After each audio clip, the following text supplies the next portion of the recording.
Iyon guys, kung na may kwento. Ako'y natutulog dun sa amin sa taas. Yun ang aming taas.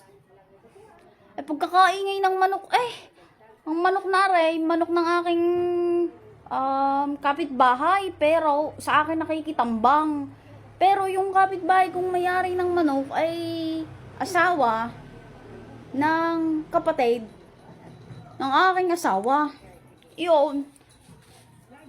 Ang alam ko sa amin kasi sa amin sa probinsya sa Bicol, pagka ang manok ay maligalig, yung putak ng putak, alay, yun nangingitlog, ngayon, pupuntahan natin.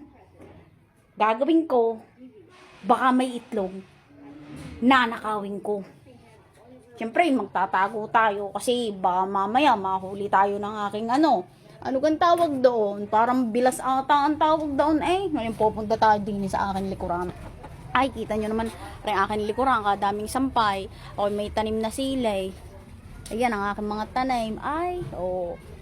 Tatanim nga din naman ako Tapos si Are na. Tingnan nyo guys. Are, ang mga katambang na manok. Are, ang kanyang bahay. Ating sisipatin.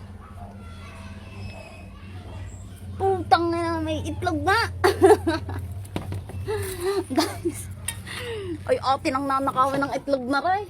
Ay, kaganda ng itlog na rin. Ay, kita nyo ba ang itlog na? Kakaiba ang itlog. Una, kaganda pa ng siya. Tingnan nyo guys. Yan. Yang itlog na nga. Yan. Dini na kayo sa amin sa Batangas. Ang tandang nangingitlog ng Angry Bird. O, diga. So, atin na rin kukuhanin. Atin na rin kukuhanin lahat.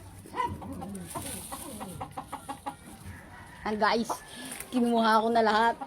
Meron na ako mamaya pang scramble. Meron na din ako mamaya pang tawag na ito. Pang sunny side up. Mahilig ako sa itlog Alam mo na, lalo pag mga scramble. Ako, magaling ako magbate guys. Sabi ko sa inyo. Tawa-tawa to sa punan Angry Bird ang itlog. Dito na kayo sa amin sa Batangas. Pihadong ang inyong itlog. Ay bukod sa 5 itlog na agad, Angry Bird pa. Saka din sa amin, kahit tandang napapakanabangan, hindi lang natilawak sa madaling araw. Nangingitlog ba?